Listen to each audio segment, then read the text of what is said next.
میم ایک تو وہ کمیونٹی ہے جو کہ یعنی دین سے اتنی واقف نہیں ہے اور ان کو انوائرمنٹ نہیں پرووائڈ کیا جاتا، اور ایک وہ کمیونٹی ہے جو قرآن بھی پڑھ رہی ہے، وہ اللہ تعالیٰ کے آیات سے بھی واقف ہے، ان کی وعیدوں سے بھی واقف ہے، لیکن پھر بھی وہ اس مرض کا شکار ہو جائے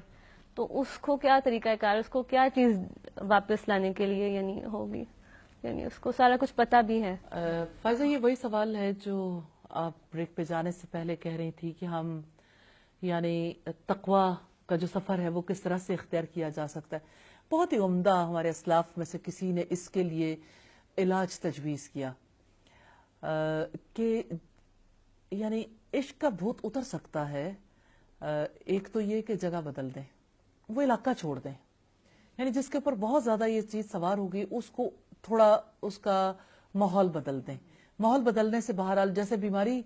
میں پہلے کہا جاتا تھا نا، اب تو لوگ شاید لوگ زیادہ ہو گئے تو اب ماحول بدلنے کا اتنا چانس نہیں رہ گیا، لیکن حقیقتاً ماحول بدلنے کے پازیٹیو اثرات مرتب ہوتے ہیں. دوسرا جو علاج ہے اس کا وہ یہ کہ جس کو عشق کی بیماری لاحق ہے اور وہ نکلنا چاہتا ہے تو اس کے لیے لازم ہے کہ وہ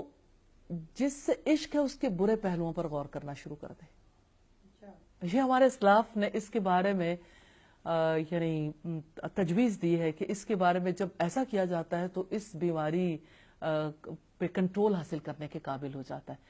کیونکہ عشق کرنے والا ہمیشہ پازیٹیو پہلو کو دیکھتا ہے، نیگیٹو پہلو ہوتے ہیں شخصیت میں اس کو نظر انداز کر دیتا ہے. تو برے پہلوؤں کو سوچنے سے پھر یہ کہ آخرت کی جو وعیدیں ہیں، پھر اسی طرح سے اچھے ماحول میں جانے سے اور کاؤنسلنگ سے اس سے بہت زیادہ افاقہ ہوتا ہے. تو اسی طرح سے یہ ہے کہ عشق کا جو انجام ہے اس کو سامنے رکھنے سے،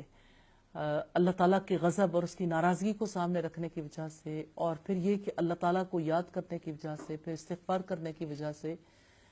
تو اس میں سب سے بڑی چیز میں سمجھتی ہوں جس کا رول بہت اہم ہے وہ یہ کہ بہت زیادہ مصروف رہنے سے، کہ ایسی پازیٹیو ایکٹیویٹی ہو جس سے مصروف رہ کے پھر یہ جو فارغ اوقات کے کام ہے نا، تو جس کی وجہ سے انسان کا دماغ کسی اور ایکٹیویٹی میں بزی ہو جاتا ہے.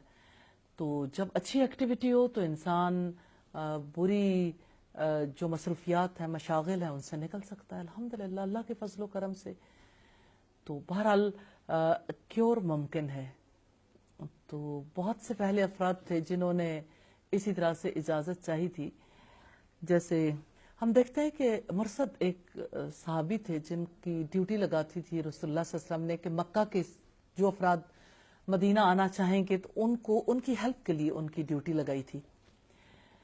تو اسلام قبول کرنے سے پہلے اناق نامی ایک خاتون تھی جن کے ساتھ انہیں عشق تھا. ایک بار ایسا ہوا کہ وہ مکہ سے واپس آ رہے تھے قیدیوں کو یا مکہ والوں کو لے کے کہ جن لوگوں کو وہ چھوڑنا نہیں چاہتے تھے. تو اناق جو ہے وہ رات کے وقت وہیں پہ آ گئی. اس نے دعوت گناہ دی تو مرثد نے کہا میں تو اسلام لا چکا. اس نے پھر شور مچا دیا، پھر جو بھی صورتحال پیدا ہوئی، پھر وہ جب اناق کے عشق میں یعنی پہلے مبتلا تھے، پھر اسلام قبول کرنے سے افاقہ ہو گیا. اب جب اس نے ایسی صورتحال پیدا کی تو وہ ساری بیماری پھر جاگ گئی. رسول اللہ کے پاس پہنچے اور انہوں نے نکاح کرنے کی اجازت دی تو آپ صلی اللہ علیہ وسلم نے انہیں اجازت نہیں دی، اور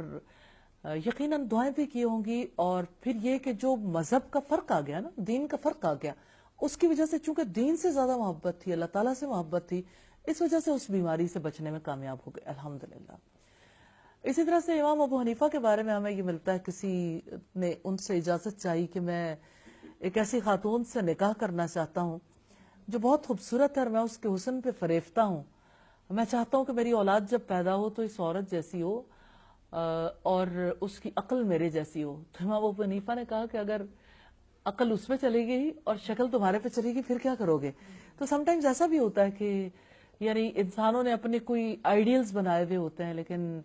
کوئی اگر اچھے طریقے سے کاؤنسلنگ کر دے تو اس کا بھی پازیٹیو افیکٹ ہوتا ہے الحمد. سادہ جیسے آپ نے کہا کہ مصروف رہنا بہت زیادہ ضروری ہے، خود کو بیزی رکھا جائے، اچھی مصروفیت جو ہے وہ ڈھونڈی جائے. تو اچھی مصروفیت کو تھوڑا واضح کریں گے کہ اچھی مصروفیت سے کیا مراد ہے؟ دیکھیں جی، نیکی کے سارے کام ہی اچھی مصروفیت ہیں، چاہے وہ انسانوں کی خدمت ہو، انسانوں کے دکھ دور کرنے کی بات ہو. مجھے تو لگتا ہے عشق کے مریض کی کا بہت بڑا علاج جو ہے وہ جیسے برنٹ وارڈ نہیں ہوتے جہاں جلے ہوئے پیشنٹس ہوتے ہیں، یا جیسے intensive care intensive care unit ہے وہاں لے کے جائیں تو ذرا دھیان بڑھ جاتا ہے اور انسان یہ سوچنے میں کامیاب ہو سکتا ہے کہ ہاں زندگی اور بھی غم ہے زمانے میں محبت کے سوا. تو یہ والی بات جو ہے تھوڑی تھوڑی ذہن میں آنے لگ جاتی ہے کہ انسانوں کے دکھ اور انسانوں کی تکلیف جو ہے اس کے بارے میں بھی سوچنے کی ضرورت ہے. اور پھر اسی طرح سے یہ ہے کہ ایسے افراد جو ہیں وہ خیر کے کاموں میں اگر تعاون کرنے کے قابل ہو جائیں، مثال کے طور پر جیسے کسی کی بھوک مٹانے کے لیے،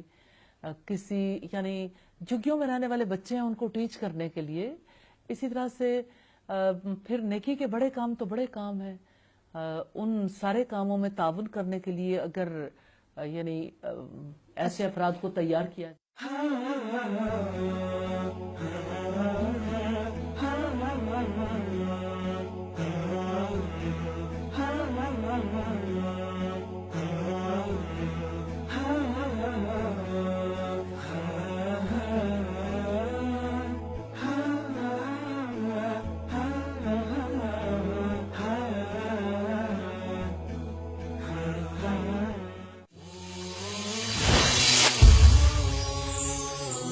پیغام ٹی وی